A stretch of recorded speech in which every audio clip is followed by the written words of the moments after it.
शिविर का छठा दिन पूरा हुआ।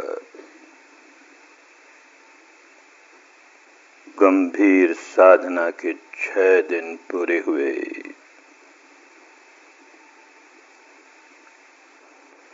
बाकी बचे हुए दिनों का भी बहुत गंभीरता के साथ और बड़ी समझदारी के साथ उपयोग करेंगे।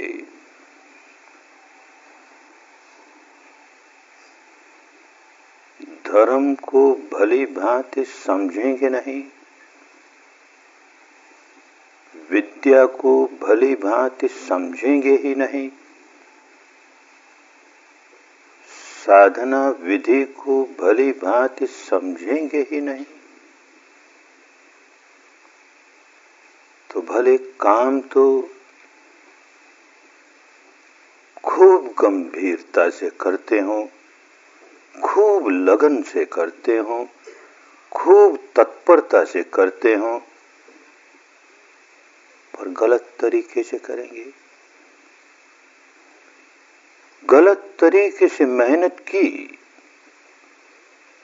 और फल सही आए, ये नहीं होगा। सही तरीके से मेहनत करेंगे तो ही सही फल आएगा। मेहनत भी करनी है और सही तरीके से करनी है, जैसे करना चाहिए ठीक वैसे ही करनी है, तो फल आता ही चला जाएगा, सही फल आता ही चला जाएगा।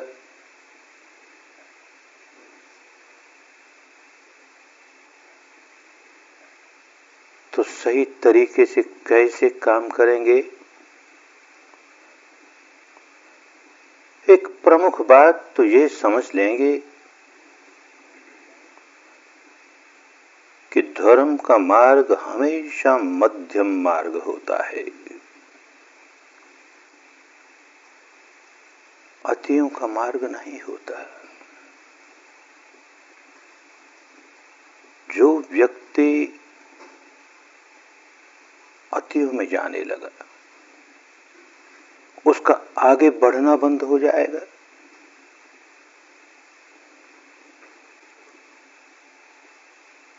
जैसे समझें, कोई व्यक्ति सड़क पर चल रहा है, कदम कदम आगे बढ़ रहा है, और कोई ऐसी नासमझी उसके मन में आई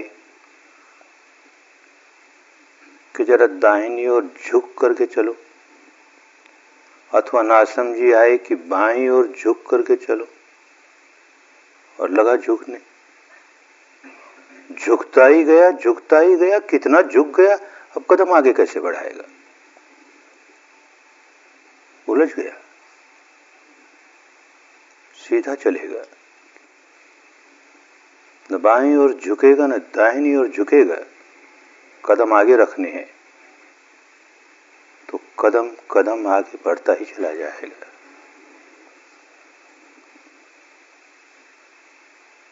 ये बात खूब अच्छी तरह समझ लेनी है।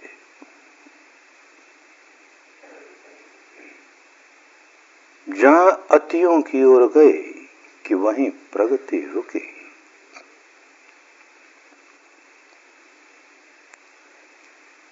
इस व्यक्ति को बोधि इसी कारण प्राप्त हुई और यही तरीका लोगों को बताया। मध्यम मार्ग पर चलना है, अतियों से बचना है।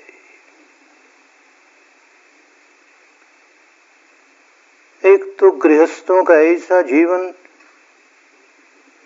कि काम भोग में ही लोट पलोट लगाता रहे,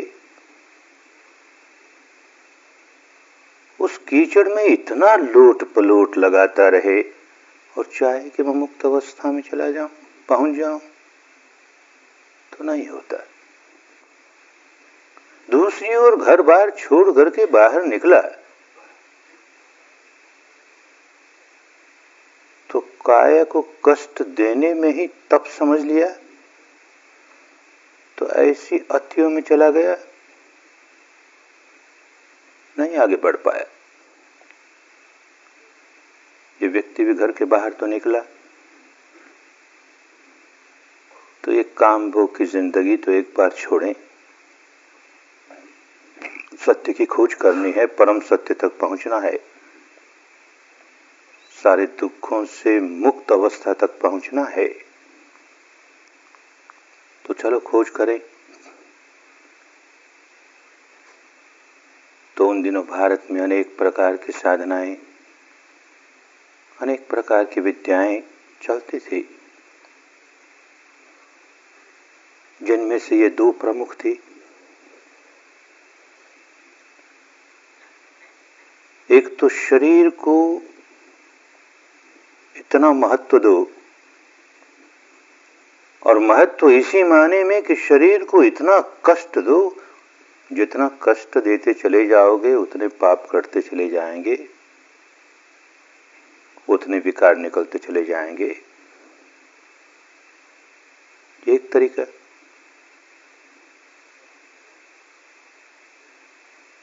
और दूसरा, मन को समाधिस्थ करो, ऐसा समाधिस्थ करो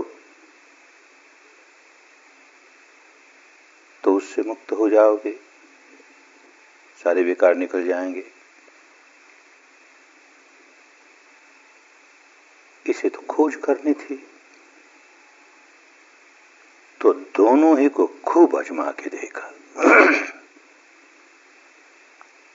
शरीर को कष्ट तो कैसा कष्ट हम कल्पना भी न कर सकें, ऐसा कष्ट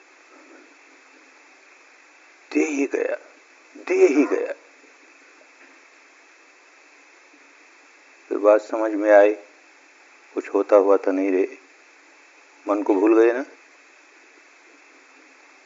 सुधारना तो मन है, यही एक नशा चढ़ जाता है।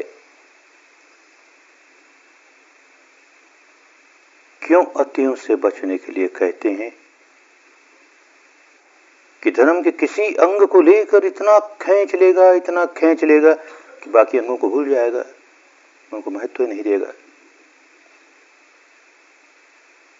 तो बस शरीर को कष्ट देना है तो कितना कष्ट देना है, उपवास करना है तो कितना उपवास करना है, एक दिन छोड़कर एक दिन, 2 दिन छोड़कर एक दिन, 3 दिन छोड़कर एक दिन, 7 दिन छोड़कर एक दिन, और फिर एक दिन भी एक बार तो इतना, और उससे कम और उससे कम और उससे कम, बस एक दाना तो बस। कितनी अतियों में चला गया।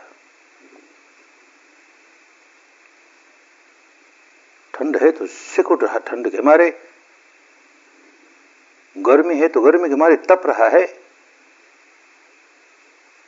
अपने को सूख कर कांटा जैसा बना लिया। सब करके देखा, बात समझ में आई, अतियों की बात है। और इसके पहले जहां इसमें मन का इस्तेमाल ही नहीं किया, केवल शरीर को कष्ट दो, केवल शरीर को कष्ट दो, वैसे इसके पहले, ये अपनाने के पहले मन का काम किया। किसी अलार कलाम नामक ध्यान के आचार्य के पास 7 ध्यान सीखे। फिर उद्दक रामपुत्र नाम के ध्यान के आचार्य के पास 8वां ध्यान भी सीखा। तो उस समय के भारत की ये ध्यान की ऊंची से ऊंची अवस्था है। थोड़े में समझें, क्या 8 ध्यान होते थे भारत में। बुद्ध बनने के बाद पलटा इनको, इनमें सुधार किया, लेकिन पहले किस प्रकार के होते थे। पहले ध्यान की समापत्ति हो गई, ध्यान करते करते उपचार समाधि, समाधि के समीप आया, और फिर समाधि लगी, अर्पणा समाधि। तो कैसी होगी, उसमें 5 बातें होंगी साथ। वितर्क होगा, विचार होगा,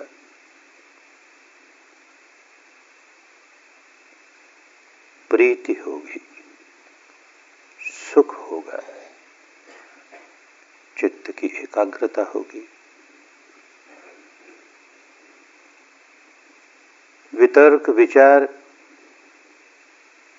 आज की भाषा में तो चिंतन मनन करते हैं, उसको वितर्क विचार कहने लगे।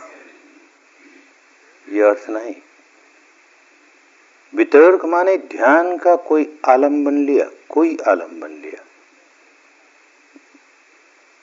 शब्द का आलम्बन लिया कि रूप का आलम्बन लिया कि गंध का आलम्बन लिया कि रस का आलम्बन लिया कि स्पर्श पदार्थ का आलम्बन लिया, किसी कल्पना का आलम्बन लिया, कोई आलम्बन लिया और मन उसी में विचरण कर रहा है, उसी में विचरण कर रहा है। वितर्क और विचार माने अपने आलंबन में ही चित्त विचरण कर रहा है। तो करते करते प्रीति जागी, पुरानी भाषा है।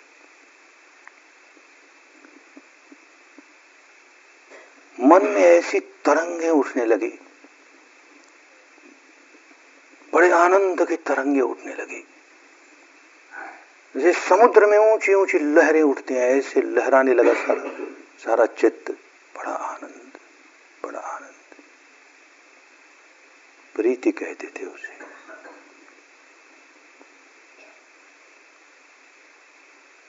शब्दों का अर्थ बदल जाता है,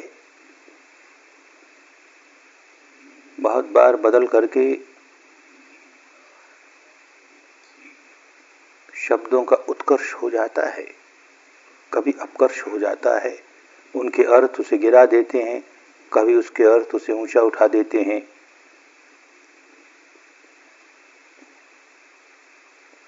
आज तो आनंद शब्द बड़े ऊंची अध्यात्म की बात के रूप में इस्तेमाल होने लगा, उन दिनों की भाषा में नहीं।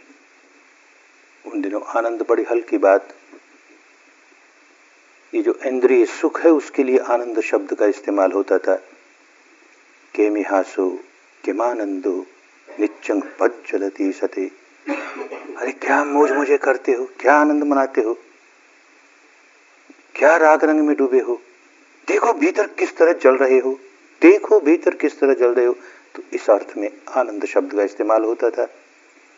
प्रीति शब्द और सुख शब्द सारे शरीर में पुलक रोमांच होने लगे। उसे उन दिनों की भाषा में सुख कहते थे। सारे चित्त में लहरें उठने लगे, प्रीति कहते थे। तो ये प्रीति, ये सुख शरीर और मन दोनों में, आज की भाषा में कहें तो खूब आनंद, खूब आनंद और चित्त की एकाग्रता। पहला ध्यान,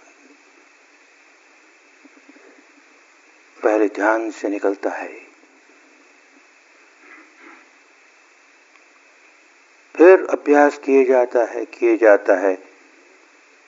दूसरा ध्यान पूरा होते होते वितर्क विचार समाप्त हुए। जिस आलंबन को लेकर के चित्त विचरण कर रहा था, जिस आलंबन में विचरण कर रहा था, वो आलंबन भी छूटा, चित्त का विचरण होना भी छूटा। पर प्रीति है, सुख है, आज की भाषा में कहें तो आनंद है, आनंद है। लोगों ने इसका अर्थ लगा लिया कि बस निर्विचार हुआ, निर्विकल्प हुआ और केवल आनंद है, केवल आनंद है। या किसी ने कह दिया आलंबन छूट गया तो निरालंब आ गया और केवल आनंद है, केवल आनंद है। जो भी हो, ये दूसरी अवस्था, दूसरा ध्यान। तीसरे ध्यान तक ये जो चित्त में बड़ी तेज तरंगें उठ रही थी, आनंद की तरंगें उठ रही थी, अब शांत होने लगी। अब शरीर में तो जरूर पुलक रोमांच हो रहा है, पर वो उद्वेलन नहीं है, शांति आने लगी। तो प्रीति समाप्त, केवल सुख और चित्त की एकाग्रता। चौथा ध्यान होते होते ये शरीर का पुलक रोमांच भी समाप्त, केवल शांति है, प्रशुद्धता है, प्रशांति है और चित्त एकाग्र है। ये चौथा ध्यान।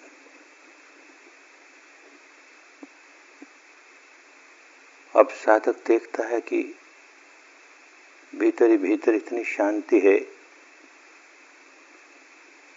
बाहर क्या है,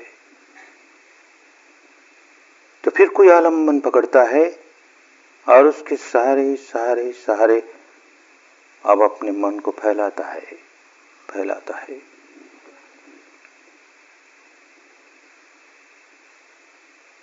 ये आकाश अनंत है, मुझे अनंत का ध्यान करना है। तब उस आकाश को आलंबन बना करके आकाश अनंत है, अनंत है, अनंत है, जो फैलाता है चारों ओर, आगे पीछे दाएं बाएं ऊपर नीचे सर्वत्र आकाश आकाश आकाश, आकाश अंत्यायतन, अनंत आकाश। पांचवा ध्यान पूरा हुआ। फिर देखता है कि ये आकाश को आलंबन बना करके कौन फैल गया?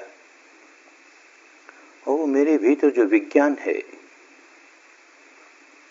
जो चित्त की चेतना है, वो फैली। अच्छा, उसे आलंबन बना है तो विज्ञान को आलंबन बनाता है और फैलाता है, फैलाता है, फैलाता है। अनंत विज्ञान, छठा ध्यान। फैल गया चारों ओर, जितनी दूर जा सकता था उतनी दूर ले गया मन को। फिर सातवां ध्यान। देखिए, कुछ पकड़ने लायक है क्या? इस सारे अनंत ब्रह्मांड में कहीं कोई ऐसा भौतिक पदार्थ है, कुछ भी ऐसा है कि जिसे पकड़ सके, जिसे आलंबन बना सके? कुछ नहीं रह गया। छठा ध्यान करते करते कोई आलंबन ऐसा रह नहीं गया, भौतिक आलंबन। तो शून्य ही शून्य है, अकिंचन, कुछ पकड़ने के लिए नहीं। अकिंचन, अनंत अकिंचन, अनंत आकाश। सातवां ध्यान पूरा कर लिया। अब आठवें ध्यान में देखता है कि ये क्या हुआ। अनंत तक जाकर के हुआ क्या? अपनी क्या स्थिति रही, अपने मानस की क्या स्थिति रही? तो संज्ञा है ऐसा भी नहीं कह सकते, जैसे संज्ञा समाप्त हो गई। और संज्ञा बिल्कुल नहीं है ये भी नहीं कह सकते। तो नैव संज्ञा ना संज्ञायतन, इतनी सूक्ष्म पड़ गई संज्ञा कि इसका होना इसका न होना, इसकी स्पष्टता दूर हो गई। नहीं स्पष्ट मालूम होता कि संज्ञा है, नहीं स्पष्ट मालूम होता कि संज्ञा नहीं है। आठवां ध्यान पूरा हुआ। अब इसके आगे कुछ नहीं। पहले ध्यान की समापत्ति, समाधि, अर्पणा समाधि प्राप्त होने के पहले तक की जो अवस्था है, उपचार समाधि, अभी अर्पणा समाधि नहीं आई, पहले ध्यान की उपचार समाधि, वहां तक मानस जो तरंगे बनाता है, ये जो कहा गया कि सारे लोग इस 3.5 हाथ की काया के अंदर हैं, वो इसी माने में कहा गया कि सारे लोगों की तरंगे अपने भीतर हम बनाते रहते हैं, उनका संग्रह हमारे भीतर है। तो उस समय जो तरंगे बनती हैं वो काम लोग के माने मनुष्य लोग, उसके नीचे के अधोगति के लोग भी और देव लोग, काम भोग की तरंगे हैं। अभी पहले ध्यान की समापत्ति होते ही ये सारे काम भोग की तरंगें बनानी बंद हो गई। पहले ध्यान की समापत्ति आते ही रूप ब्रह्मलोक की तरंगें बनने लगी। अब उनका संग्रह हुए जा रहा है भीतर। दूसरा, तीसरा, चौथे ध्यान तक रूप ब्रह्मलोक, रूप इस माने में कि शरीर छोड़ करके मानस बाहर नहीं गया अभी। तो ये रूप साथ है, ये मैटर साथ है, मैटर के साथ माइंड काम कर रहा है, यद्यपि मैटर को महत्व नहीं दे रहा। कोई आलंबन ऐसा काल्पनिक लेकर के और मन ही अपना काम किए जा रहा है, फिर भी रूप के साथ जुड़ा है, तो जो तरंगें बनेगी रूप ब्रह्मलोक की तरंगें। 5वें ध्यान से 8वें ध्यान तक अरूप ब्रह्मलोक की तरंगें, क्योंकि शरीर से संबंध तोड़ दिया, फैलने लगा, फैलने लगा, फैलने लगा, अनंत में फैल गया। मैटर का कोई सहारा ही नहीं, केवल माइंड, केवल माइंड। तो अरूप ब्रह्मलोक के प्राणियों के शरीर नहीं होता, केवल माइंड, केवल चित्त होता है, केवल नाम है। तो ये 4 अरूप ब्रह्मलोक की समाधियां, वो तरंगें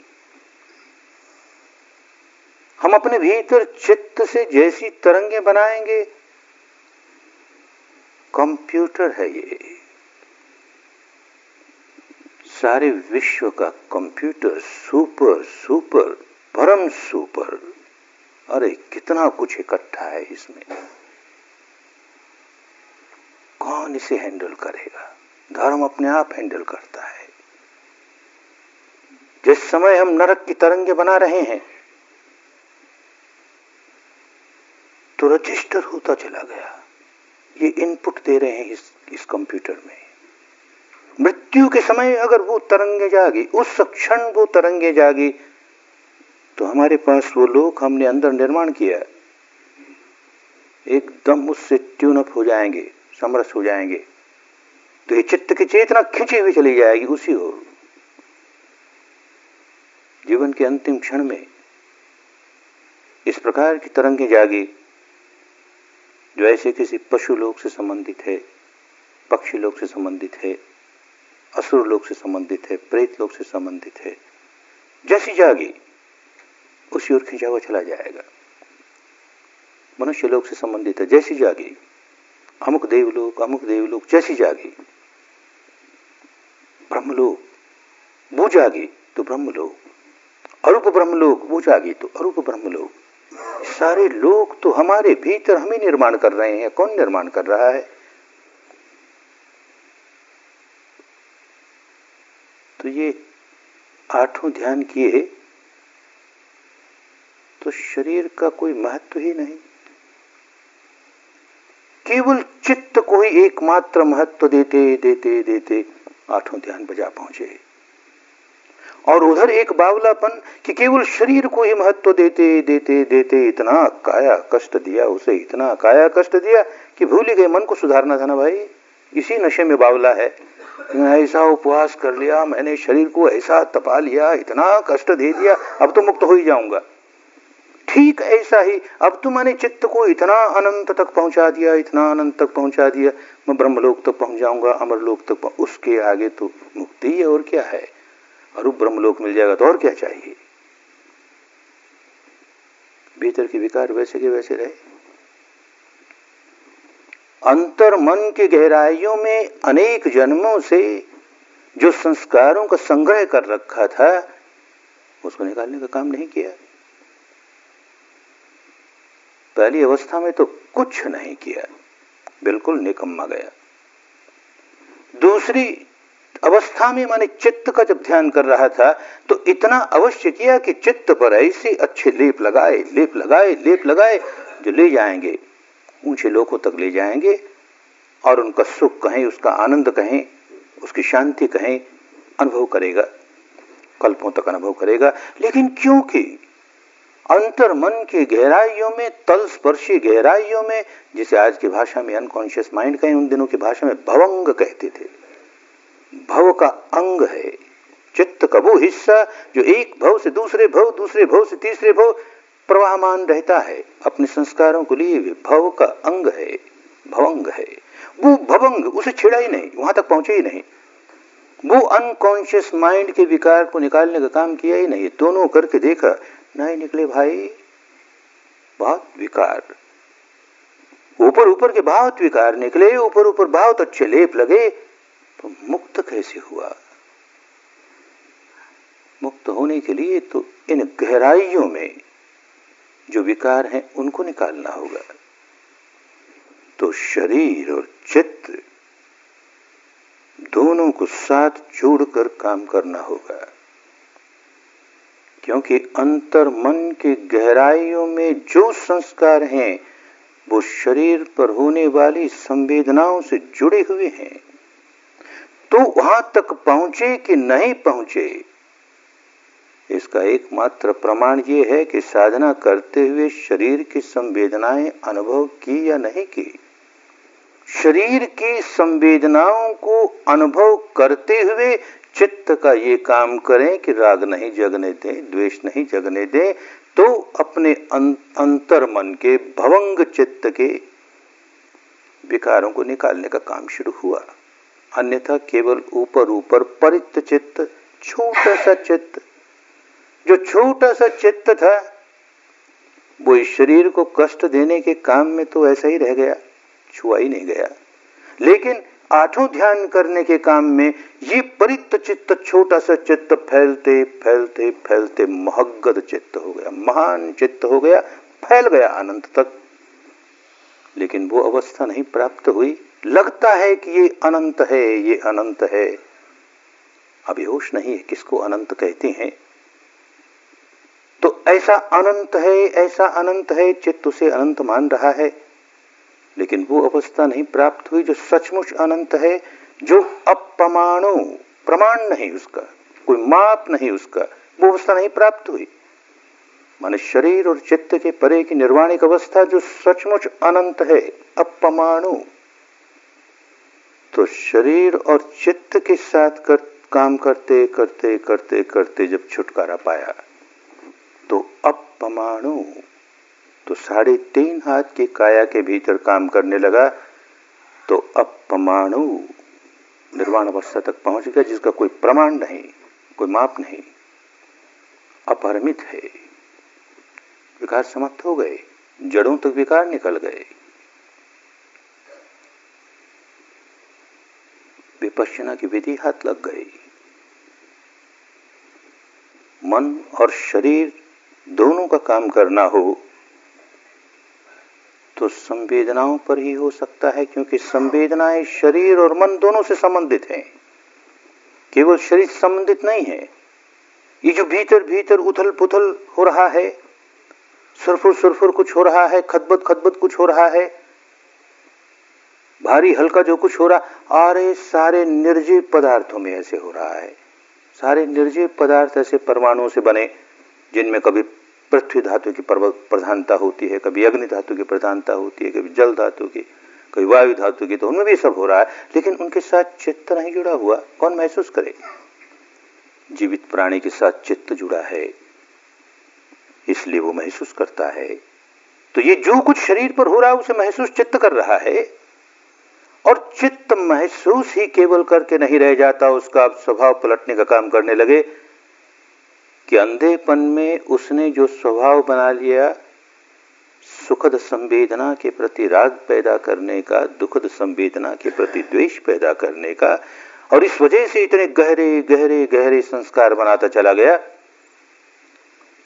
अब उसका वो स्वभाव पलट करके चाहे जितनी सुखद संवेदना हो होश जगाएगा, अरे अनित्य है भाई, चाहे जितनी दुखद संवेदना हो होश जगाएगा, अनित्य है भाई, तो पलटने लगा, चित्त को सुधारने लगा, चित्त को गहराइयों तक सुधारने लगा। तो नए संस्कार बनाता नहीं, पुराने उखड़ने शुरू हो गए, यो क्षीणं पुराणं नवं नत्ति संभवं, क्षीणं पुराणं नवं नत्ति संभवं। नए बनते नहीं, पुराने क्षीण हुए जा रहे हैं, क्षीण हुए जा रहे हैं। नितांत विमुक्त अवस्था पर पहुंच गया। एक बात खूब समझनी चाहिए कि सम्यक संबोधि प्राप्त करने के बाद जब उस व्यक्ति के मन में कृतज्ञता का भाव जागता है, अरे भाई, शरीर को सुखाने का जो काम किया तो निकम्मा काम था, कुछ नहीं मिला मिलाया। लेकिन ये जो चित्त को अनंत की ओर ले जाने का काम था, इसमें चित्त के ऊपर ऊपर हिस्से का तो बहुत सुधार हुआ और ऐसे संस्कार बने जो ऊर्ध्व लोकों की ओर ले जा सकें, मुक्त अवस्था पर तो नहीं ले जा सके। तो जिस व्यक्ति ने ये 7वां ध्यान सिखाया, ये 8वां ध्यान सिखाया, ये विद्या जो मुझे प्राप्त हुई जिससे मैं मुक्त हुआ, उनको ये ध्यान सिखा दूं, ये विद्या उसे सिखा दूं। समझदार तो है ही, झट बात समझ में आ जाएगी, काम करेंगे मुक्त हो जाएंगे।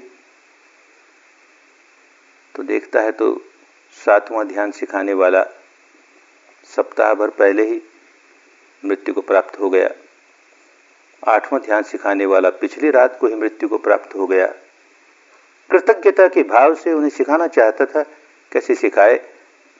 वो तो अरूप ब्रह्मलोक में जन्म गए, क्योंकि 7वां ध्यान इतना परिपक्व करने वाला व्यक्ति मृत्यु के समय 7वें ध्यान की तरंगे जागेंगी तो अरूप ब्रह्मलोक में जन्म होगा। 8वें ध्यान का परिपक्व काम करने वाला व्यक्ति अरूप ब्रह्मलोक में ही जन्म होगा। तो नहीं सिखा सकता। तो क्यों नहीं सिखा सकता? ये विपश्यना विधि को समझने के लिए समझना चाहिए कि जो व्यक्ति सम्यक संबुद्ध हो गया, सर्वज्ञ हो गया, सर्वसमर्थ हो गया, क्या वो अरूप ब्रह्मलोक तक जा नहीं सकता? उन लोगों से संपर्क कर नहीं सकता? या वो लोग ऐसे अनाड़ी हो गए कि उनके बात ही नहीं समझ में आएगी अब अरूप ब्रह्मलोक में जाने के बाद? क्या हो गया? क्यों छोड़ दी बात कि नहीं सिखा सकते भाई इनको? तो जा तो सकता है। अरे जो लोगों के परे जा सकता है, वो लोकों में कौन सा हिस्सा है जाना जा सकेगा?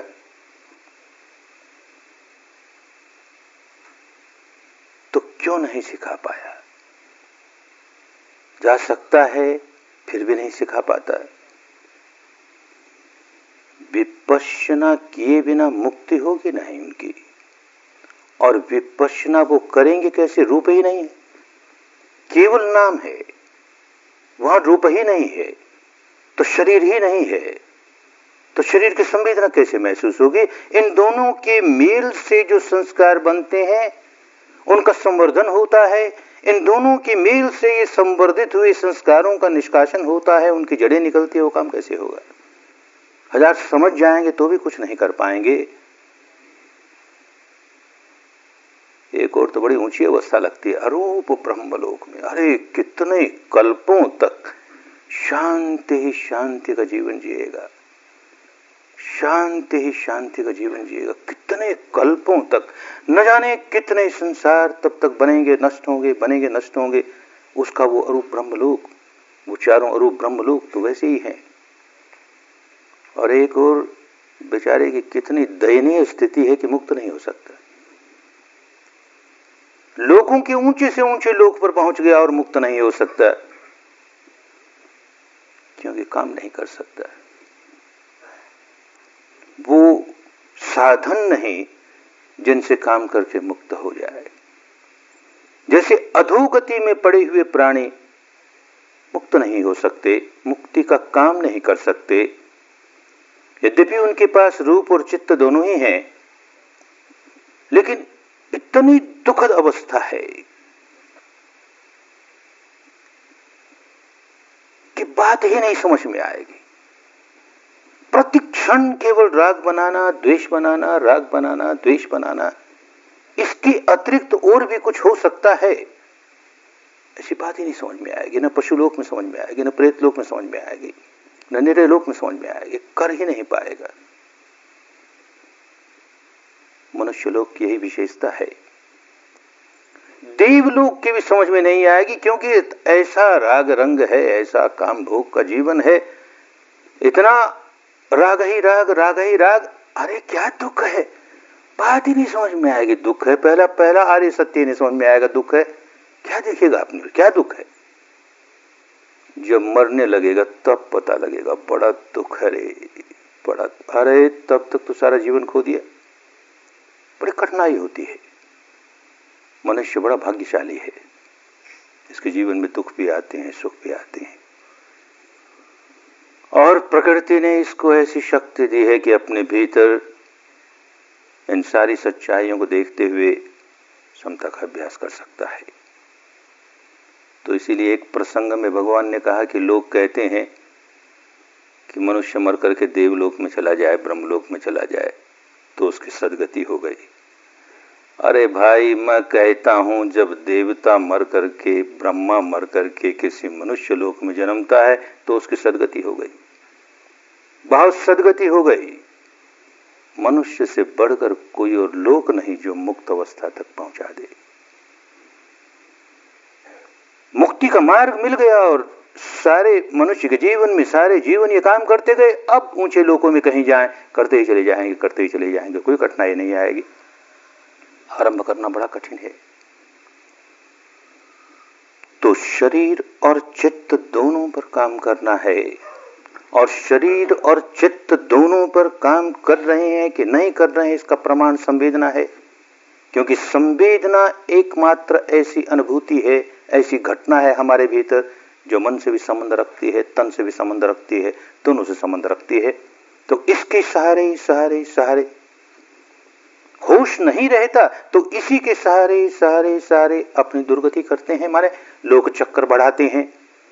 संवेदना तो होती ही रहेगी जब तक जीवित हैं, शरीर है, चित्त है, संवेदना होती रहेगी। फस्सपच्चया वेदना।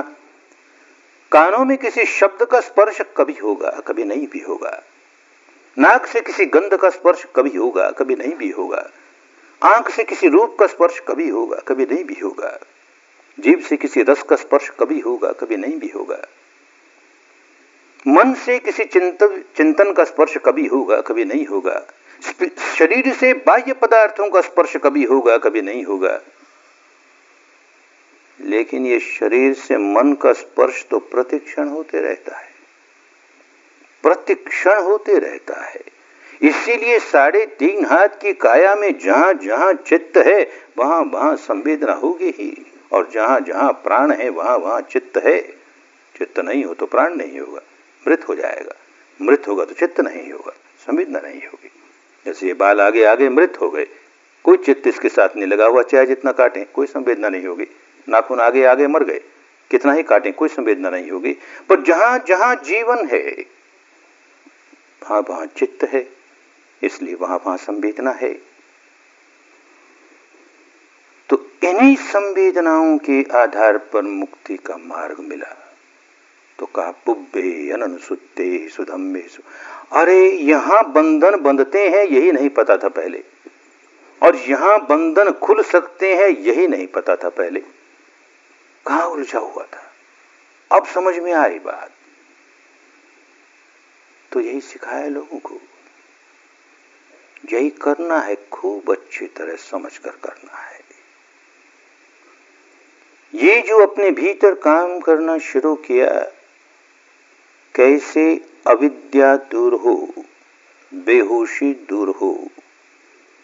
तो एक तो इस माने में बेहोशी दूर हो कि हमारे चेतन और अचेतन चित्त के बीच की दीवारें टूटे।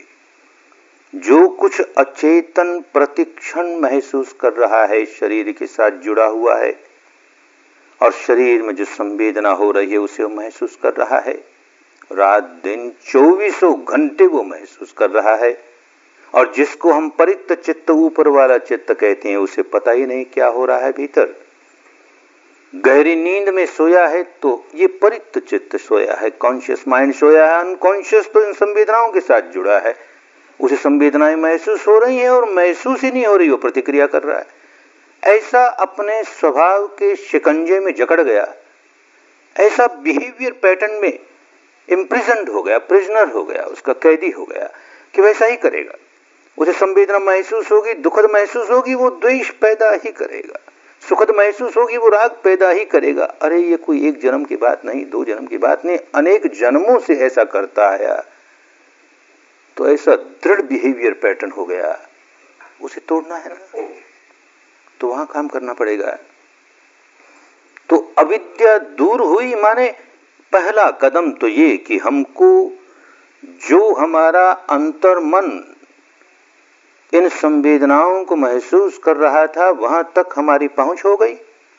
और दूसरी बात अविद्या दूर होने की ये हुई कि जब अविद्या थी तो उसके प्रति मैं, मेरा, अरे पीड़ा हुई रे, ये मेरी पीड़ा रे, मैं पीड़ा भोग रहा हूं रे, मुझे पीड़ा अच्छी नहीं लगती रे, कैसे दूर करूं रे, द्वेष पैदा करेगा। ये बड़ा आनंद आया रे, मुझे आनंद आया, ये मेरी आनंद की अनुभूति है, ये मेरी अनुभूति है, राग पैदा करेगा। मैं है, जड़ों तक मैं है। ये जो भाव तृष्णा है, मैं के कारण अहम कायम रहे, उसी को भाव कहते हैं। बनता जाए, बिकमिंग, एक जीवन के बाद भी दूसरा जीवन, बिकमिंग, भाव, फिर तीसरा जीवन, भाव, मैं है ना, और उस मैं के प्रति आसक्ति है ना, मैं तो कायम रहूं ही, तो भाव बनेगा ही, क्योंकि अंतर मन की गहराइयों में चाहता हूं कि भाव बने। मैं तो रहूं, तो भाव की तृष्णा, काम राग की तृष्णा, उससे भी भयंकर ये भाव की तृष्णा, जिजीविषा, कैसे जीवित रहूं, ये प्राण छूट जाए, शरीर छूट जाए तो भी कैसे जीवित रहूं, तो अगले जीवन में जीवित रहूं, तो अगले जीवन में जीवित रहूं। ये मैं का जो भाव, नकली में अंदर जाएंगे तो पता लगेगा कितना नकली में, अपनी कल्पना से बनाया हुआ एक नकली मैं पैदा कर लिया, नकली अहम पैदा कर लिया, और उसके प्रति इतना गहरा अभिनिवेश पैदा कर लिया, इतनी गहरी आसक्ति पैदा कर ली।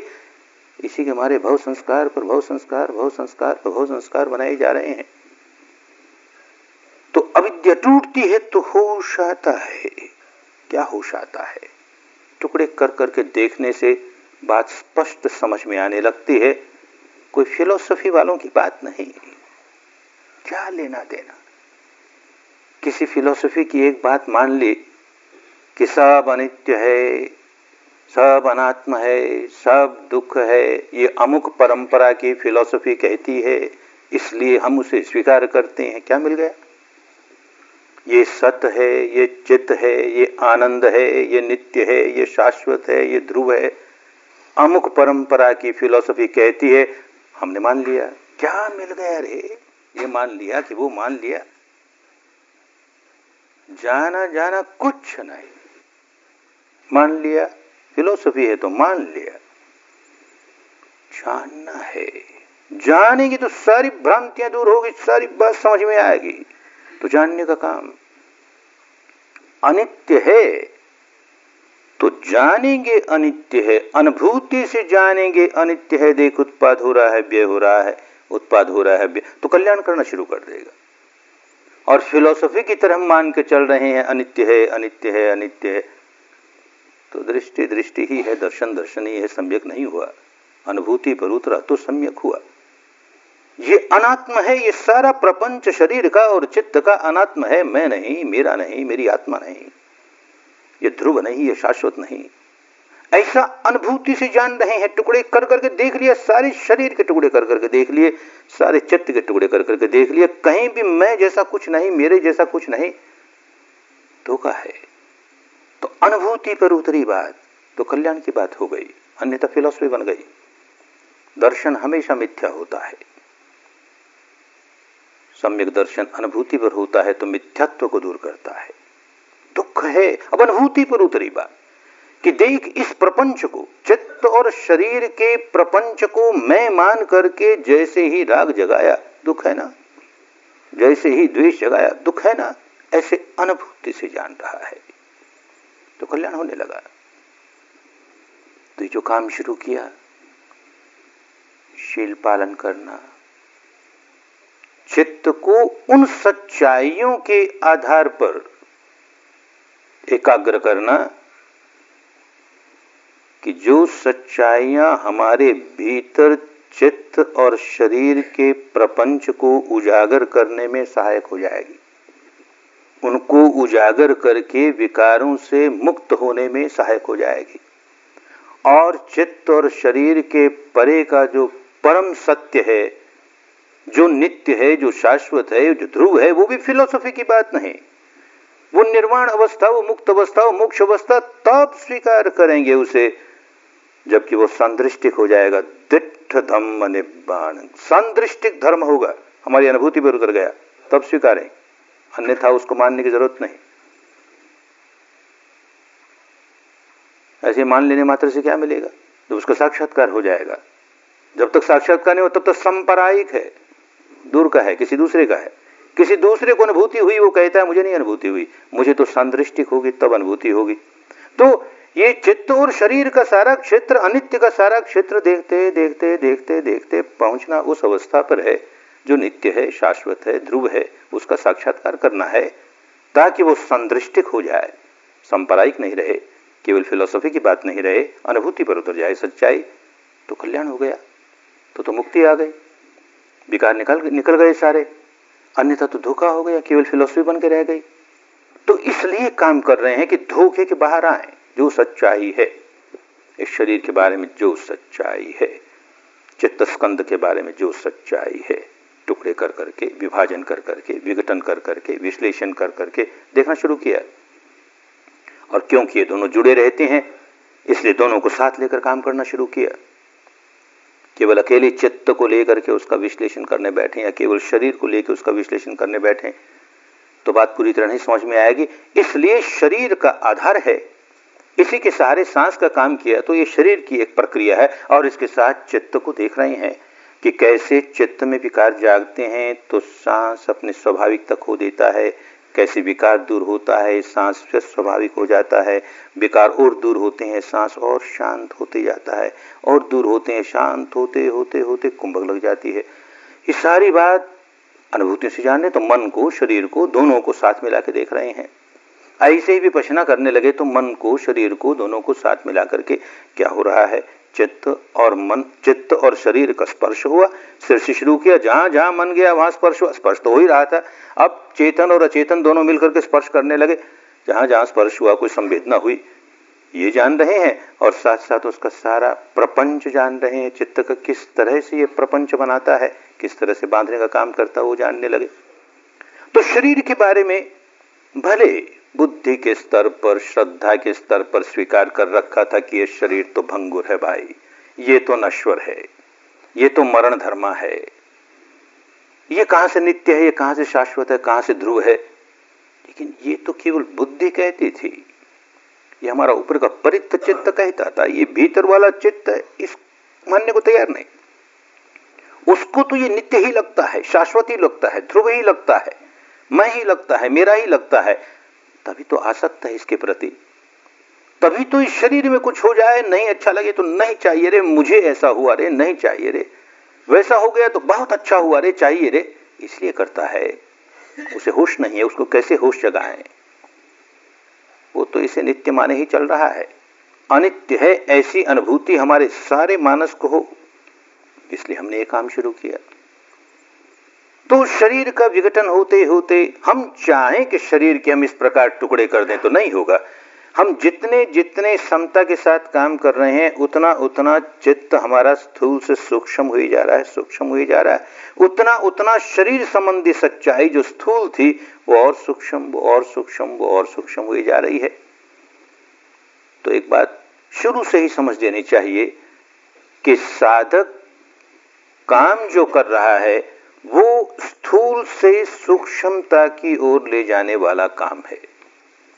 स्थूल सच्चाइयों से, घनीभूत सच्चाइयों से शरीर से संबंध रखने वाली हो, चित्त से संबंध रखने वाली हो, इन दोनों के मिले जुले प्रपंच से संबंध रखने वाली हो, स्थूल सच्चाइयों से आगे बढ़ता बढ़ता बढ़ता उससे सूक्ष्म, उससे सूक्ष्म, उससे सूक्ष्म, औलारिक से सुखुमा सुखुमा सुखुमा कहा भगवान ने, और सुखुमा सुखुमा सुखुमा इतना सूक्ष्म कि शरीर और चित्त के परे चला गया तो अति सूक्ष्म, उससे बड़ा सूक्ष्म कुछ होता नहीं, वहां तक की अनुभूति हो जाएगी। लेकिन इस रास्ते पर काम करने वाला आदमी अगर सूक्ष्म के प्रति आसक्ति जगाने लगे, राग जगाने लगे, तृष्णा जगाने लगे, तो सूक्ष्म दूर आएगा ही नहीं। तो रास्ता ऐसा है कि स्थूल से सूक्ष्मता की ओर ले जाएगा, लेकिन समय जब पकेगा तब पकेगा। हम अपना काम कर रहे हैं, हमने काम करने में तो कहीं कोई कसर नहीं रखी। सिर से पांव तक जो जो सच्चाई प्रकट हुई, हमने उसे अनित्य है ऐसा अनुभूतियों से जानते हुए अपने चित्त को समता में स्थापित रखने का काम किया। बस हमने अपना काम कर दिया, अब परिणाम जो आए। अब परिणाम अपने आप ही जिस प्रकार के संस्कार हैं और जिस प्रकार के संस्कारों का जितना बड़ा या छोटा संग्रह है, उस प्रकार से ही अनुभूतियां आती जाएंगी। समय अधिक लगेगा, कम लगेगा। भगवान ने कहा और अनेकों के अनुभव से जानते हैं, ठीक ही कहा कि कुछ लोग इस प्रकार के होते हैं कि स्थूल ही स्थूल की अनुभूति, दुखद ही दुखद की अनुभूति, और बड़े लंबे अरसे तक दुखद ही दुखद की अनुभूति होने के बाद मुक्ति तक पहुंचेंगे। कुछ लोग ऐसे हैं कि स्थूल ही स्थूल की अनुभूति, दुखद ही दुखद की अनुभूति, लेकिन बहुत देर नहीं, थोड़े से समय पर होने के बाद छुटकारा हो जाएगा। कुछ लोग ऐसे हैं कि सुखद ही सुखद, सूक्ष्म ही सूक्ष्म की अनुभूति, और बड़ा लंबा समय लगेगा, कितने लंबे समय के बाद पहुंचेंगे। कुछ लोग ऐसे हैं कि सूक्ष्म ही सूक्ष्म, सुखद ही सुखद की अनुभूति, लेकिन बहुत थोड़े से समय के बाद ही मुक्त अवस्था तक पहुंच गए। तो चारों तरह के लोग न जाने हम किस प्रकार के हैं, हम किस प्रकार के हैं, हमारा संग्रह किस प्रकार का है। तो हम कौन निर्णय करने वाले आए कि हमको जल्दी हो जाना चाहिए और हमको इस प्रकार से हो जाना चाहिए। अरे कम विपाको अचिंत्यो, कम विपाको। कर्म का विपाक किस प्रकार से होगा, कब होगा, चिंतन करने का विषय नहीं साधक का। जहां उसके चिंतन में पड़ा तो कहते हैं भगवान पागल हो जाएगा, होश नहीं रहेगा, काम कर नहीं पाएगा, छोड़े उसे। कालंग आगमेय, जब समय पके तब पके, हम तो अपना काम किए जा रहे हैं, हमको जैसे बताया गया हम काम किए जा रहे हैं। समय जब पकेगा वैसी अनुभूतियां आती चली जाएगी, हम स्वीकार करते चले जाए तो सचमुच आगे बढ़ता चला जाएगा, बढ़ता चला जाएगा। तो ठोस ठोस शरीर काम करते करते करते उससे अधिक सूक्ष्म, उससे अधिक सूक्ष्म, यूं काम करते करते करते बात समझ में आने लगेगी। एक तो ये समझ में आने लगेगी, अरे भाई देख, जब देखो तब उत्पाद होता है, व्यय होता है, उत्पाद होता है, व्यय। अनुभूति कह रही है तो सारा शरीर उत्पाद है, व्यय है, उत्पाद है, व्यय है। ये समझ में आने लगेगा कि ये चार महाभूतों से बना हुआ है, ये नन्हे नन्हे परमाणु, इनके पुंज के पुंज उत्पन्न होते हैं, नष्ट होते हैं। कभी पृथ्वी धातु के प्रधान तलिए हुए, कभी जल धातु के प्रधान, बाकी भी है सारी, लेकिन एक प्रधान होकर के आती है, प्रमुख होकर के आती है। तो जो प्रमुख होकर आती है वो अपना गुण धर्म स्वभाव प्रकट करती है। पृथ्वी धातु प्रमुख होकर आएगी तो भारीपन है, हल्कापन है, कहीं काटता हुआ है, खुरदड़ा है, कहीं बड़ी पीड़ा हो रही है। तो जैसे पृथ्वी ऊबड़ खाबड़ है तो कितनी कंकरीली है तो काटता है, कहीं कहीं दबाव होता है, कहीं ये अरे पृथ्वी धातु है भाई, और वो सारा फुर फुर फुर फुर फुर बिल्कुल रेत की तरह हो गया तो कहीं काटता वाटता नहीं, हल्का मालूम होने लगा। पृथ्वी धातु है भाई, वो तितोई पृथ्वी धातु है, ये तितोई पृथ्वी धातु है। ऐसी ही हर अग्नि धातु है तो गर्मी ही नहीं होगी, शीत भी अग्नि धातु ही है, उष्णता भी अग्नि धातु ही है, टेम्परेचर है। ऐसे ही वायु धातु है तो हलन चलन बहुत सूक्ष्म सूक्ष्म हलन चलन, गहराइयों में तक जाएंगे तो इतना सूक्ष्म हलन चलन पकड़ में नहीं आता, इतना सटल ऑसिलेशन है, प्रोसिलेशन है, और यह बहुत बड़ा बड़ा प्रकंपन, सारा कुछ वायु धातु ही है। और जल धातु बांधे हुए है, सबका संयोजन किए हुए है। अनुभूतियों से ये बात समझ में आती चली जाएगी, अरे इसको क्या मेरा माने, क्या मैं माने। संसार के सारे भौतिक पदार्थ ऐसे ही हैं, पृथ्वी धातु की प्रधान तली हुई, जल धातु की प्रधान तली हुई, अग्नि धातु की प्रधान तली हुई, वायु धातु की प्रधान तली हुई, ऐसे ये शरीर और इसमें भिन्न भिन्न प्रकार के ये धातु प्रकट होती है और हमें अनुभूति होती है, हम अनुभव कर रहे हैं, उत्पन्न होती है, नष्ट होती है, उत्पन्न होती है, नष्ट होती है। अरे क्या अच्छा माने, क्या बुरा माने, अनित्य है ना, नश्वर है ना, भंग, समझ में आने लगेगा।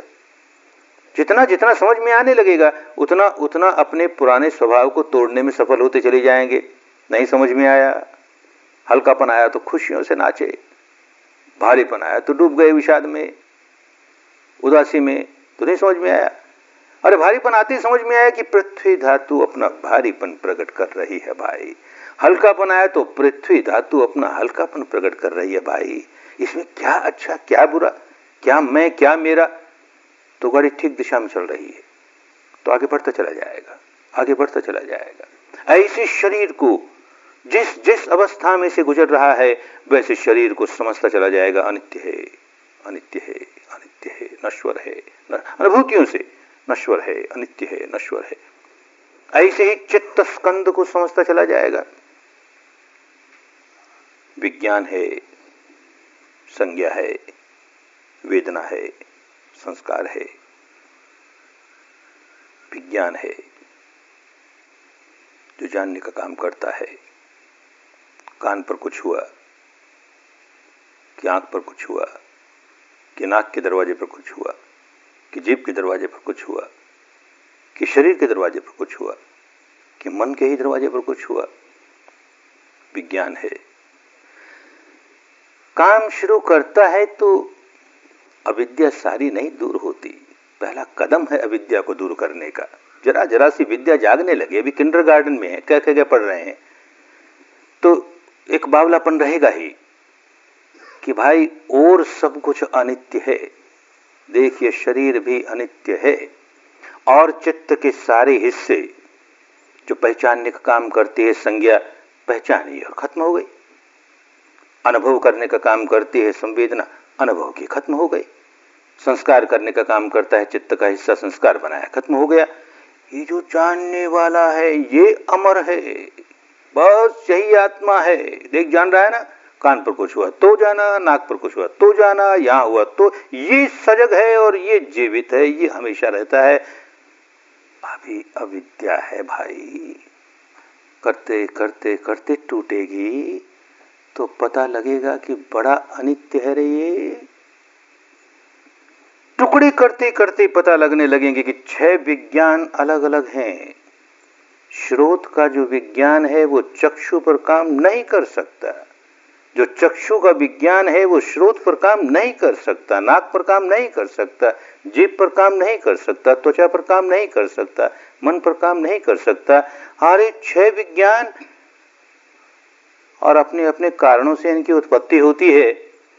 जिनका कारणों से उत्पत्ति होती है, कारणों के खत्म होते हैं उनके निरोध हो गया, बात खत्म हो गई। वो नित्य कैसे हुए, वो शाश्वत कैसे हुए, ध्रुव कैसे हुए, किन कारणों से उत्पत्ति होती है, श्रोत विज्ञान की कैसी उत्पत्ति हुई। जरा गहराइयों में जाएगा तो खूब साफ मालूम होगा। ये मेरी कान की इंद्री है और एक शब्द है, इन दोनों के स्पर्श होने पर श्रोत विज्ञान जागा, अन्यथा नहीं जागता। उत्पत्ति नहीं हो सकती उसकी। उसकी उत्पत्ति कान और कान में आए हुए शब्द, इन दोनों के स्पर्श होने पर उसकी उत्पत्ति हुई। और जब स्पर्श नहीं हो रहा है तो खत्म, कोई श्रोत विज्ञान नहीं है। आंख और आंख से लगने वाले रूप के स्पर्श होने पर चक्षु विज्ञान की उत्पत्ति हुई, नहीं है तो बात खत्म, खत्म हो गया। यूं टुकड़े कर करके जब देखने लगेगा तो 6 विज्ञान अलग अलग, कोई लेन देन नहीं। अरे इनको मैं मान रहा हूं तो जिस व्यक्ति के श्रोत है ही नहीं, कान है ही नहीं, या जिस व्यक्ति के जन्म से आंख है ही नहीं, उसका मैं हमसे थोड़ा छोटा हुआ। हमारा तो 6 हिस्से का पूर्ण, उसका 5 हिस्से वाला, किसी का 4 हिस्से वाला। अरे कहां उलझ गया, क्या बावलीपन की बात हुई। खूब समझ में आएगा कि ये विज्ञान 6 हैं और अपने अपने कारणों से उत्पत्ति होती है। जिसकी उत्पत्ति कारणों से होती है वो नित्य नहीं हो सकता, ध्रुव नहीं हो सकता, शाश्वत नहीं हो सकता। जिसकी उत्पत्ति किसी कारण से नहीं होती, जो है कोई कारण नहीं है, न उसका उत्पाद है तो उसका व्यय नहीं, वो अमर है, वो अमृत है। और यहां तो अमृत कैसे भाई? कारण से उत्पत्ति हुई ना। यूं समझता चला जाएगा तो इसके प्रति जो मैं का भाव है वो भी टूटता चला जाएगा।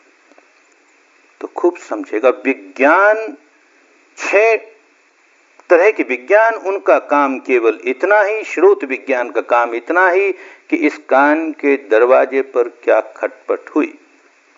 ऐसे ही घ्राण विज्ञान का काम नाक के दरवाजे पर क्या खटपट हुई। ऐसे 6 विज्ञान अपने अपने दरवाजों पर उनसे संबंधित विषयों का स्पर्श होने पर इनकी उत्पत्ति होती है, इनका जन्म होता है। और ये केवल इतना काम करते हैं, कुछ हुआ। प्रपंच तो इसके बाद चलता है, वो प्रपंच नहीं है। केवल जान लेना कि कान में कुछ खटपट हुआ, प्रपंच नहीं बना। इससे प्रपंच आगे बढ़ना शुरू हुआ। खूब टुकड़े कर करके देखता चला जाएगा। विद्या आरंभ करते ही विद्या में एकदम निपुण नहीं हो जाता। बहुत बड़ा हिस्सा अभी अविद्या में है, थोड़ा सा हिस्सा विद्या का जागा है। अभी बहुत अंधेरा है, थोड़ा सा प्रकाश हुआ है, प्रकाश थोड़ा बड़ा है। थोड़ी अविद्या दूर हुई, अधिक अविद्या दूर हुई, यूं अधिक अविद्या दूर होते होते होते होते सारी बात समझ में आने लगेगी। जब अनित्य बोध खूब प्रखर हो जाएगा तब बात समझ में आएगी, सब्बो लोको प्रकंपितो। और सारे लोग तो अपने भीतर प्रकंपन के सिवाय और कुछ नहीं, प्रकंपन ही प्रकंपन। ध्यान करते करते आंख की अवस्था पर आया, आंख के स्थान पर आया तो देखता प्रकंपन ही प्रकंपन और कुछ नहीं। कान पर आया तो प्रकंपन ही प्रकंपन। नाक पर आया कि जीभ पर आया कि त्वचा पर आया कि मन के क्षेत्र हृदय वस्तु पर आया, प्रकंपन ही प्रकंपन। और इनके विषय शब्द आया तो प्रकंपन ही प्रकंपन और कुछ नहीं। रूप आया तो प्रकंपन ही प्रकंपन। कि गंध आई, कि रस आया, कि स्पर्शव्य पदार्थ लगा, कि कोई चिंतन आया, प्रकंपन ही प्रकंपन। वेवलेट्स और कुछ नहीं।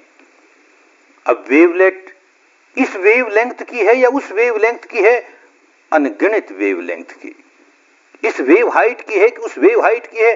अनगिनत वेव हाइट्स की। इस फ्रीक्वेंसी की है कि उस फ्रीक्वेंसी की है? अनगिनत फ्रीक्वेंसी की। इसलिए रूप ऐसा है कि वैसा है, कितने प्रकार की फ्रीक्वेंसी वाला, उस तरह के भिन्न भिन्न रूप। रंग ऐसा है कि वैसा है, कितने प्रकार की फ्रीक्वेंसी वाला। रोशनी ऐसी है कि वैसी है, कितने प्रकार की। शब्द ऐसा है कि वैसा है, कितने प्रकार की प्रकंपन। गंध ऐसी, कितने प्रकार का प्रकंपन ही।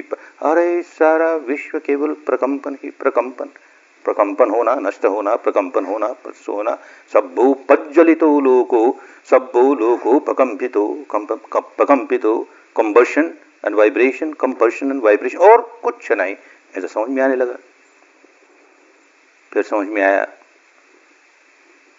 कि इस कान के दरवाजे पर जो कि केवल प्रकंपन ही प्रकंपन है, अपने आप में केवल प्रकंपन ही प्रकंपन है। एक शब्द आया जो और कोई प्रकंपन लेकर के आया, और जैसे ही दोनों का स्पर्श हुआ, कांसे के बर्तन को छेड़ दिया, ऐसे एक नया प्रकंप शुरू हो गया, नई वाइब्रेशन शुरू हुई। तो हर स्पर्श से वेदना शुरू हुई। अब वो वेदना न्यूट्रल है, न सुखद है न दुखद है, एक प्रकंप है केवल। लेकिन संज्ञा ने सिर उठाया। क्या हुआ? जो कान पर हुआ सो क्या हुआ? जो आंख पर हुआ सो क्या हुआ? नाक पर हुआ सो क्या हुआ? जीभ पर हुआ सो क्या हुआ? त्वचा पर हुआ सो क्या हुआ? मन पर हुआ सो क्या हुआ? अब ये पहचानने का काम करती है। बस प्रपंच शुरू हो गया। बांधने का प्रपंच संज्ञा से शुरू हो गया। संज्ञा ने जो पहचानने का काम किया, धोखे में उलझाने का काम किया। संज्ञा स्वयं बड़ी धोखे में है। वो यथाभूत सत्य जैसा है वैसा देख ही नहीं पाती, क्योंकि जब जब सत्य उसके सामने प्रकट होता है, पुराने संस्कारों का लेप उस पर चढ़ा होता है, पुराने संस्कारों का रंग संज्ञा पर चढ़ा होता है। इसीलिए उसको संयुक्त ज्ञान कहते हैं। पुराने संस्कारों से संयुक्त है, सम्मिश्रित ज्ञान कहते हैं। पुराने संस्कारों से सम्मिश्रित है तो उन कलर लेंसेज से ही देखेगी। तो पुराने संस्कार कैसी हैं, पुराना अनुभव कैसा है, पुरानी याददाश्त कैसी है, उसके बल पर कहेगी ये शब्द हैं, और शब्द हैं तो गाली के हैं या प्रशंसा के हैं। ये संज्ञा का काम। ये जो सारा काम उसने समझाया कि कैसे प्रगट सत्य से परमार्थ सत्य की ओर जाना है, संज्ञा हमेशा प्रगट सत्य को पुष्ट करने का काम करती है। उसका काम यही है। वो सच्चाई को मोटे मोटे तौर पर कैसे प्रकट हुई उसी को महत्व देगी। कोई रूप सामने आया तो संज्ञा झट कहेगी, अरे ये मनुष्य है, ये पशु है, और कहेगी पशुओं में से भी ये पशु है, ये गाय है, ये बैल है, ये सिंह है, इत्यादि इत्यादि। मनुष्य है तो नर है, नारी, संज्ञा का काम वही करेगी। ये नर है, ये नारी है, नर है, नारी है, तो गोरी है, काली है, संज्ञा का काम। तो गोरी है तो खूबसूरत है, काली है, बदसूरत है, संज्ञा का काम। ये संज्ञा जो इस प्रकार घनीभूत सच्चाई सामने आई, उसको पहचानने का काम किया, उसको विभाजन कर करके बताने का काम किया। टुकड़े टुकड़े करके विभाजन नहीं करती है, वो उसको पहचानने में विभाजन करती है कि पुरुष है कि नारी है, कि गोरी है कि काली है, कि सुंदर है कि असुंदर है, छोटी ऊंची है कि लंबी है, इत्यादि इत्यादि। ये सारा काम संज्ञा करेगी। और जब जब वो इस प्रकार पहचानने का काम करेगी, मूल्यांकन का काम करेगी, तो देखेंगे संवेदनाएं बदलती जा रही हैं हमारी। उसने कहा बहुत अच्छी है या बहुत अच्छा है, तो देखेंगे सुखद संवेदना तेज हो गई। बहुत बुरा है, दुखद संवेदना तेज हो गई। तो हमारी वेदना संज्ञा से प्रभावित हुई, और जिस प्रकार की वेदना हुई, अब देखेंगे संस्कार उसी प्रकार प्रतिक्रिया कर रहा है। सुखद हुई तो राग का, दुखद हुई तो द्वेष का। ये सारा प्रपंच समझ में आने लगेगा। कहां शुरू हुआ? संज्ञा की वजह से शुरू हुआ। उसके साथ ही वेदना मिल गई और संस्कारों को प्रबल बनाने लगी। निकलना है तो ये प्रपंच कैसे तोड़ें? ये प्रपंच टूटता चला जाएगा, निर्बल होता चला जाएगा, उतने उतने निकलते चले जाएंगे, निकलते चले जाएंगे। बहुत ऊंची अवस्था की बात होगी, आगे बढ़ते बढ़ते उस अवस्था पर पहुंचेंगे ही। इसी प्रदेश का एक सन्यासी, उन दिनों बंबई नाम का बंदरगाह नहीं था, बंबई के पास एक बंदरगाह था जिसे नल्ला सुपारा कहते हैं आज। सुपारक पत्तन नाम था उसका। वहां का एक सन्यासी 8 ध्यानों में निपुण, खूब ध्यानी, दारूचिरिया नाम का। लोग कहें ये तो अरहंत हो गया, वो भी माने अरहंत हो गया, 8 ध्यान करने वाला। अरे मेरा क्या कहना, ऐसे अनंत में समा गया। देख कैसी, और निर्मलता भी आती है कि जो मेल है वो तो दबा रह गया, न जाने कहां नीचे दब गया, उसके ऊपर इतने लेप लगाए तो बड़ी निर्मलता रहती है। अरहंत हो गया। किसी ने समझाया, नहीं हुआ भाई, 8 ध्यान किए हैं, अरहंत होने की और विद्या होती है। तो जागी उत्सुकता और होती है, तो मुझे तो अरहंत होना चाहिए। तो कौन सिखाता है, कहाँ ये विद्या मिलेगी? तो का श्रावस्ती में कोई शाक्य राजवंश से घर बार छोड़ करके राजकुमार सन्यासी हुआ और वो सम्यक संबुद्ध हो गया। उसने स्वयं भी इस विद्या से अपने आप को अरहंत बनाया, औरों को भी सिखाता है। तो बड़ी उत्सुकता जागी, गया। यहां बंबई से दौड़ता दौड़ता श्रावस्ती तक गया और वहां पहुंचा जेतवन विहार आश्रम में। तो कहां बुद्ध हैं, उनसे मिलूंगा। तो वो तो नगर में गए हैं भिक्षाटन के लिए। रुक जाओ, आ जाएंगे आध घंटे में, 1 घंटे में। अरे कहाँ रुको, मैं इतने दूर से आ रहा हूं, मैंने रुकने वाला, मुझको तो अभी चाहिए। तो ये रास्ता भाई नगर जाने का। तो चल पड़ा दौड़ते दौड़ते नगर की मेन सड़क पर से गुजरता है तो देखता है एक व्यक्ति, ऐसा भव्य व्यक्तित्व वाला, चल रहा है भिक्षाटन के लिए। यही बुद्ध होगा, लोगों से पूछता है, यही बुद्ध है? हाँ यही बुद्ध है। तो पांव पकड़ के बैठ गया, महाराज आपके पास मुक्त होने की विद्या है, मुझे मुक्ति चाहिए, तो यहीं सिखाइए। अरे बावले हो, ऐसी सड़क चलते हुए विद्या सीखी जाती है कहीं? आओ आश्रम में आओ, सिखा देंगे अभी आध घंटे में। आध घंटे महाराज, मैं इतने दूर बंबई से भागा आ रहा, अभी चाहिए? अरे आध घंटे में, आध घंटे बाद सीखे ना, ये रास्ते पर सड़क चलते हुए क्या अभ्यास करोगे तुम? नहीं महाराज, आध घंटे में कौन जाने मैं मर जाऊं, आध घंटे में कौन जाने आप ही न रहें, और आध घंटे में कौन जाने मेरे मन में जो इतनी बड़ी श्रद्धा जागी आपके प्रति ये मर जाए। तीनों में से कोई भी नहीं होगी तो मेरा काम तो गया। अब तीनों कायम, अभी दो महाराज। अरे ये इतना आतुर है, बात क्या है?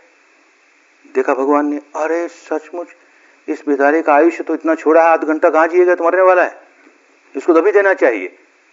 तो क्या देते? खूब समझा उसका सारा बैकग्राउंड। बुद्ध की यही विशेषता होती है कि व्यक्ति का सारा बैकग्राउंड देख करके उसको ऐसा देना ठीक है इस व्यक्ति को इस समय। तो इसी जीवन का बैकग्राउंड नहीं देखा कि 8 ध्यान आज किए हुए है। पूर्व जीवन में जो काश्यप सम्यक संबुद्ध हुए उनके जीवन में उनसे विपश्यना सीख करके ये व्यक्ति मुक्ति के रास्ते चल पड़ा, लेकिन किसी कारण से भटक गया, विधि जैसे अपनानी चाहिए वैसे नहीं अपना पाया, तो काम तो बहुत किया लेकिन रह गया। अरे पका हुआ आदमी है, इसे विद्या मिल जाएगी तुरंत। तो थोड़े में ही समझाया। क्या थोड़े में समझाया? दिट्ठे दिट्ठमत्तं भविष्यति, सुते सुतमत्तं भविष्यति, मुते मुतमत्तं भविष्यति, विज्ञाने विज्ञानमत्तं भविष्यति। मात्र यही हो, देखने में मात्र देखना हो, बस इसके आगे नहीं। सुनने में मात्र सुनना हो, सूंघने में मात्र सूंघना हो, चखने में मात्र चखना हो, छूने में मात्र छूना हो, और चिंतन में मात्र चिंतन हो। उठा मन में चिंतन, इतना क्या उठा? संज्ञा काम नहीं कर पाए, वेदना काम नहीं कर पाए, उनका मूल्यांकन नहीं हो और प्रतिक्रिया नहीं हो, केवल विज्ञान, केवल जानना। इसके आगे बात समझ में आ गई। बड़ा पका हुआ था, हमारा यही करेंगे, वहीं सड़क के किनारे बैठ के यही किया। भगवान के जितने शिष्य जिन्होंने भी उनसे सीख करके अरहंत अवस्था प्राप्त की, और हजारों की संख्या में लोगों ने अरहंत अवस्था प्राप्त की, यह ऐसा व्यक्ति था जो सबसे कम समय में अरहंत हुआ। तो यही किया ना, यही बात समझने की है कि जब प्रपंच रुक जाए सारा, जानने में केवल जानना हुआ, विज्ञान ने केवल इतना मात्र जाना कि कुछ कान के दरवाजे पर खटपट हुआ, बस इसके आगे नहीं। आंख के विज्ञान ने केवल इतना जाना कि आंख के दरवाजे पे कुछ खटपट हुआ, बस इससे आगे नहीं, केवल इतना, इसके आगे नहीं। बड़ा कठिन है, आसान नहीं है। संज्ञा के अपना स्वभाव है, वेदनाओं का अपना स्वभाव है, और संस्कार का तो अपना बहुत बड़ा स्वभाव। काम करते करते करते देखेंगे कि कैसे संज्ञा पलटती जा रही है, पलटती जा रही है, पलटती जा रही है। जितनी जितनी गहराइयों से टुकड़े कर करके सच्चाई को देखते चले जाएंगे, वैसे ये संज्ञा जो कि हमें पागल बनाती थी, खूबसूरत है, बदसूरत है, ऐसा है, वैसा है, अब अनित्य बोधनी संज्ञा हो जाएगी। तो संज्ञा प्रज्ञा में पलट जाएगी, दुख बोधनी संज्ञा हो जाएगी, अनात्म बोधनी संज्ञा हो जाएगी, अशुभ बोधनी संज्ञा हो जाएगी, प्रज्ञा में पलट गई। जितना जितना आगे बढ़ेंगे, प्रज्ञा कितनी पलट रही है, कितनी पलट रही है, देखते चले जाएंगे। ऐसे ही विपश्यना करने वाला एक भिक्षु, युवक भिक्षु विपश्यना कर रहा है, और विपश्यना में अपने भीतर जो सच्चाई है प्रकट हो रही है उसे देख रहा है, प्रकट हो रही है उसे देख रहा है। संज्ञा को दुर्बल बनाया जा रहा है, संज्ञा दुर्बल होती जा रही है, दुर्बल होती जा रही है। किसी किसी को अपने भीतर संवेदना देखते देखते भीतर का नरकंकाल दिखने लगता है। आवश्यक नहीं है कि दिखे ही, दिखता है किसी को, और उसको दिखने लगा, नरकंकाल दिखने लगा। अरे सारा शरीर नरकंकाल ही, तो क्या पड़ा है इसमें, और देख इसमें भी तो कैसे खतबत खतबत खतबत खतबत, उत्पाद वे ही चल रहा है, क्या है इसमें मैं, क्या है इसमें मेरा। जब इस प्रकार वो साधना कर रहा था, ऐसी घटना घटी कि पास के नगर में कोई एक महिला, बड़ी खूबसूरत युवती, अपने पति से कुछ झगड़ा हो गया तो घर से भाग गई अपने पिहर जाएगी या कहाँ जाएगी, चली जा रही उस रास्ते से। इस युवक भिक्षु को साधना करते हुए देखती है तो मन में कोई मैल जागा, इसे देख करके मुस्कुराई, हंसी, इसकी भी आंख खुली, वो मुस्कुराई, वो हंसी, आगे चली गई। ये अपने ध्यान में लगा है। थोड़ी देर के बाद उसका पति खोजते हुए आता है और इस सन्यासी को पूछता है, भिक्षु को पूछता है, अरे भाई, यहां से एक लड़की इस प्रकार की इस रास्ते से गई। लड़की जब वो हंसी तो उसके दांत दिखाई दिए, इसे हड्डियां दिखाई दी। तो कहता है, एक हड्डियों का कंकाल तो इस रास्ते से गया भाई, मैं नहीं जानता कि वो नारी थी कि वो नर था। संज्ञा दुर्बल हुई जा रही है ना, दुर्बल हुई जा रही है ना। इस दुर्बलता पर आ जाए कि परमाणुओं का पुंज यहां से गुजरा भाई, कैसा था, तो संज्ञा नहीं काम कर रही। तो वो अवस्था ऊंची से ऊंची आई, नैव संज्ञा ना संज्ञायतन। 8वें ध्यान पर जाकर के संज्ञा काम कर रही है कि नहीं कर रही है, कर रही है, कितनी दुर्बल हो गई। मुक्त अवस्था आएगी तो संज्ञा वेदयत निरोध, संज्ञा का नितांत निरोध हो जाएगा, वेदनाओं का नितांत निरोध हो जाएगा, तो निर्वाणिक अवस्था प्राप्त हुई। तो कदम कदम उस रास्ते पर चल रहे हैं, समय लगेगा, लेकिन खूब लक्ष्य समझ में आए कर क्या रहे हैं। जितना जितना संस्कार वाला हिस्सा चित्त का दुर्बल होता चला जाएगा, संज्ञा वाला हिस्सा जितना इतना दुर्बल होता चला जाएगा, उतनी उतनी वेदनाएं बांधने वाली नहीं होगी, और उतना उतना देखेंगे विज्ञान निर्मल हुई जा रहा है, बलवान हुई जा रहा है। विज्ञान जितना जितना बलवान हुई जा रहा है, निर्मल हुई जा रहा है, उतना उतना चित्त निर्मल हुई जा रहा है, क्योंकि प्रतिक्रिया नहीं करता, अब केवल जानता है। केवल दर्शन, केवल दर्शन, केवल ज्ञान। घटना घटी, बस केवल दर्शन, उसे जाना, और केवल ज्ञान उसका अनित्य स्वभाव है, बस इतना जाना, इतना ही जानता चला जाएगा। तो केवल दर्शन, केवल ज्ञान, केवल दर्शन, केवल ज्ञान ही कैवल्य अवस्था तक पहुंचा देगा, निर्वाण की अवस्था तक पहुंचा देगा। तो भाई समय जितना लगे सो लगे, बात तो अच्छी तरह समझ लेनी चाहिए। करना क्या हमें, अगर ध्यान में बैठे और लगे कल्पना करने, हमको तो ध्यान उसका करना है, अब करो उसकी कल्पना, और वो तो स्थूल रूप में सामने आएगा। जो हमने आलंबन बनाया अमुक देवी को, अमुक देवता को, अमुक ईश्वर को, अमुक ब्रह्म को या अमुक आत्मा को, अब उसी का ध्यान किए जा रहे हैं उसका, तो कैसे विभाजन होगा रे, कैसे विघटन होगा रे, कैसे उस अंतिम अवस्था तक पहुंचोगे जहां संज्ञा काम करना बंद कर देगी। तूने तो संज्ञा को प्रबल बना करके काम शुरू किया और संज्ञा को और प्रबल बनाया जा रहा है। आलंबन तेरा ऐसा जो स्थूल है, घनीभूत है, और संज्ञा उस पर इस तरह काम कर रही है कि पुराने संस्कारों के अनुसार ये तो देवी है, ये तो देवता है, ये तो ईश्वर है, ये तो ब्रह्म है, ये तो आत्मा है, ये तो अमर है, ये तो नित्य है। अरे वो सारे लेप लिए हुए काम कर रहे हैं ना, कैसे पहुंचेगा मुक्त अवस्था तक। संज्ञा जब तक नहीं नष्ट हो जाएगी, संज्ञा जब तक इसका निरोध नहीं हो जाएगा, मुक्त अवस्था नहीं आने वाली। तो इसलिए कोई आलंबन नहीं लेने देते, नित्य का आलंबन नहीं, नित्य तक तो पहुंचना है, अपने आप पहुंच जाएगा। अनित्य से छुटकारा हुआ कि नित्य तक पहुंच गया। तो आलंबन अनित्य का है, जो हमें बांधी जा रहा है, जिसकी वजह से संज्ञा प्रबल हुई जा रही है, जिसकी वजह से संस्कार प्रबल हुए जा रहे हैं, ध्यान उसका रखना है ना। और कहते हैं ध्यान रखो किसी परमात्मा का, ध्यान रखो किसी आत्मा का। अरे कहाँ उलझ गए, किसका ध्यान रखें, उससे बंध थोड़ी रहे हैं, वो हमारे बांधने का कारण थोड़ी है, वो हमारी मुक्ति का कारण थोड़ी है।